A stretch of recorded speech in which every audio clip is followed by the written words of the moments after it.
Hello to all of you. It's a pleasure to welcome you to this edition of Tech 24. In the show, we'll speak about the future of the Army, from tactile gloves to shielding and stealth technologies, but also lasers to neutralize drones. What will the battlefield and the soldier of the future look like? And in Test 24, we try Globetrotter by Omni, a French startup that offers an easy and green mobility solution for disabled people who use wheelchairs. Now, the French military has been given the green light to begin research on developing enhanced soldiers. An ethics committee has been put in place to set strict boundaries on this controversial issue. It said in a report that other nations were also exploring such possibilities and that France must keep up. Catherine Kedir-Clifford and our colleagues at France 2 take a look at some of the French Army's futuristic projects. Tiny movements on this touch-activated glove can pilot a fighter jet. The idea is to control the aircraft with micro-gestures that involve no arm movement to reduce the stress and fatigue pilots experience whilst in service.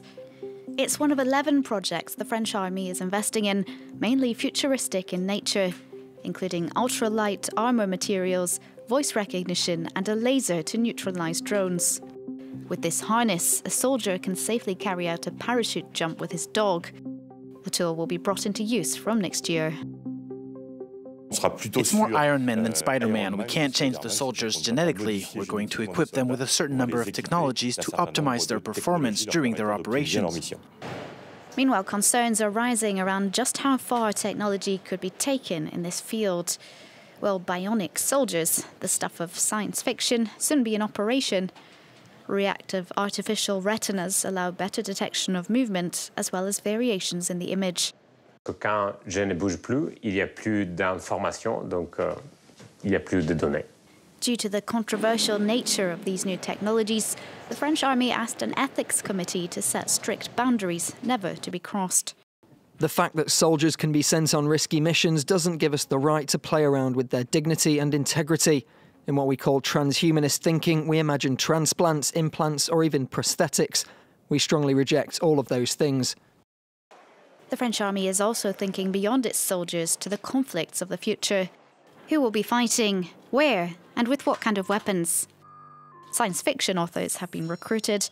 Their task to imagine the world in 2060 so as to better prepare for it. And it's time now to turn to our tech editor, Peter OBrien. Hello and welcome. Hi, Julia. So you're actually going to take us back in time to remind us that modifying soldiers' bodies and augmenting them in a way is not that new. Yeah, a lot of these innovations we talk about have precedent. And if we go back decades even, you'll see that physiologically we've been changing soldiers, the way they perform, for ages. So look at the Second World War, for example. Amphetamines were used widely by both the Axis and the Allied powers as a way of keeping soldiers awake and alert. And even decades later, in the Vietnam War, the US government was still at it. They dosed out about 225 million doses of amphetamine then. Modafinil is another drug which keeps you awake, and that's widely reported to be used in armies around the world, even today. And of course, that's not even to mention the kind of socially acceptable drugs, things like caffeine and alcohol that, of course, have been used for centuries. Now, we were just talking in the report about this document that was released by the French Army's ethics committee. Where exactly does it draw the line when it comes to human augmentations, more precisely? Yeah, so if we stay on drugs, they seem to say that this is actually now okay for things like keeping soldiers awake and reducing their stress, improving their mental performance. So maybe we're even about to see a second wave where governments consider the use of drugs in their militaries kind of acceptable. Now, as for invasive procedures, the Armed Forces Minister is wary of them, says they're not using any of them at the moment, they're not planning to use any of them, but she did actually kind of leave the door open for them to potentially be an avenue to pursue in the future.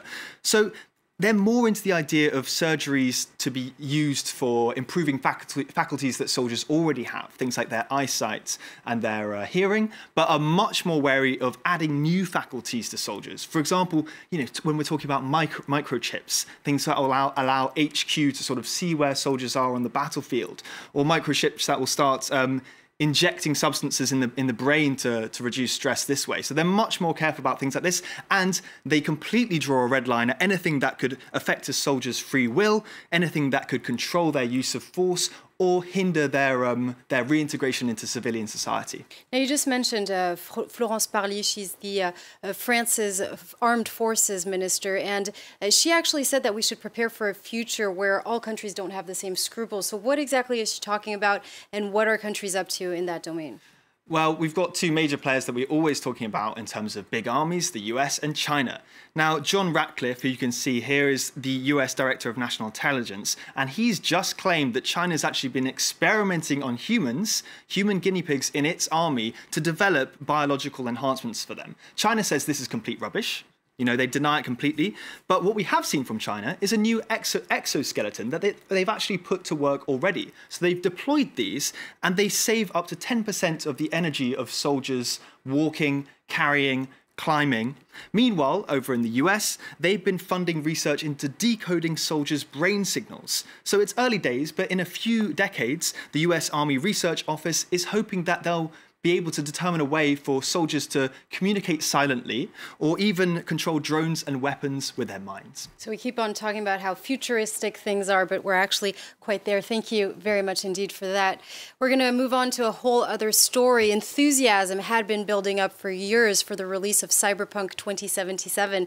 And while some have praised it as a good role-playing game, others have identified many glitches and bugs. The much anticipated video game that uses rapidly blinking lights and other animations has also been warned against by the UK-based NGO Epilepsy International. This after a journalist suffered an epileptic seizure while playing. Such an incident has shed light on the accessibility of games. Well, to speak more about it, I'm joined by Ian Hamilton, a game accessibility specialist from the UK. Thank you for joining us. Hi. Now, we'd like to understand a little bit more about what happened here because there are indeed some guidelines regarding seizure risk. Did developers overlook them altogether, and what could have been done to avoid it? Yeah, it is. It basically goes back to an episode of Pokemon that aired in 1997. It had a lot of red and black flashing imagery in it, and they actually hospitalized a lot of children in Japan. So following that, people got together and came up with basically a standard for what constitutes a reasonable level of risk avoidance, like what level of like flickering and flashing and patterns and stuff to avoid if you want to avoid most people having a seizure. Those they are guidelines rather than binding, so they are used by quite a lot of the television industry, and they are used by some game studios as well. Xbox and Ubisoft being two of the companies that have talked publicly about how they run all their games through these tests to make sure there aren't any particularly triggery things in them. But like I said, they aren't binding. Not everybody knows about them. So this is what happens in this game isn't really an uncommon thing. They implemented some effects just for like some nice aesthetics, thinking that as the character puts on this visor, the lights inside it would kind of flicker into life, not realizing that actually that can be a trigger for people with photosensitive epilepsy. Now, I've heard you say that this specific trigger, the epilepsy trigger, is often overlooked. Why is that, and are there other factors to take into consideration to increase accessibility? Yeah, it's representative of accessibility in general, where there hasn't really been a tremendous amount of awareness about accessibility in the games industry historically. That's now changing a lot. There's been a huge amount of tremendous progress over the past years, all the way from the release of the Xbox Adaptive Controller at a hardware level through to lots of considerations within games. Developers starting to realize more and more that actually humanity exists across a really broad spectrum, and the design decisions that you make in your games can actually decide whether or not people are able to have a good experience or might even be locked out. So there's a lot more that can be done, covering the whole spectrum, things like button remapping, allowing people to configure which button does what in case some of them are physically difficult to reach. Subtitling for people who are deaf, hard of hearing, and making sure those are well presented and easy to read. Text size. I'm sure many of the people watching you have had experiences in games where text is really, really hard to read, especially sat on your couch looking at TV on the other side of the room.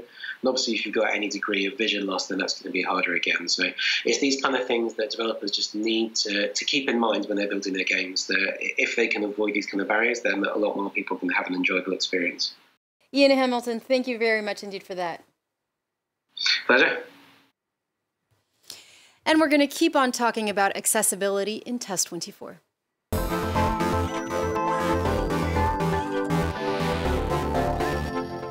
On the set of Test 24 this week, we have a clever device that is set to help wheelchair users, Peter. It's called Globetrotter, and it was developed by a French startup called Omni. Tell us more about it. Well, Julia, you know, the age-old problem with manual wheelchairs is hills and difficult terrain. And Omni's solution for this is their device called the Globetrotter. It's this little thing here, and the idea behind it is you attach it to any electric scooter, which then attaches to your wheelchair via a system which you can just move in and out of really easily. So here we are. It's a lot easier to pull yourself in if you're actually sitting down, but I'll just show you quickly.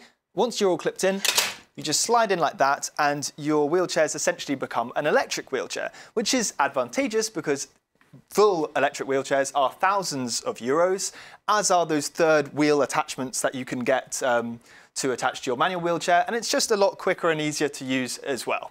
Now, it just happened that a month ago here in Paris, there was a competition to try to find the best technologies for disabled people. What actually came out of it?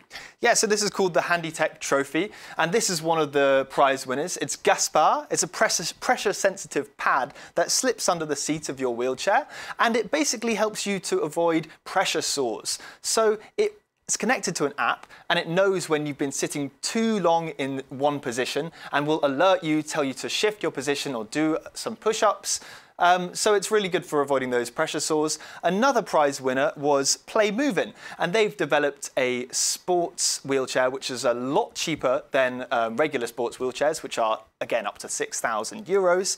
And the idea of this is to, particularly for children, allow more accessibility into team sports, things like rugby, handball, basketball, because up to 90% of people with reduced mobility don't have access to sports. Well, thank you very much, Peter, for those great initiatives. We're going to have to leave it there. And that actually brings us to the end of this week's edition of Tech 24. We hope you enjoyed it, and you can watch it again on our website, france24.com. See you soon.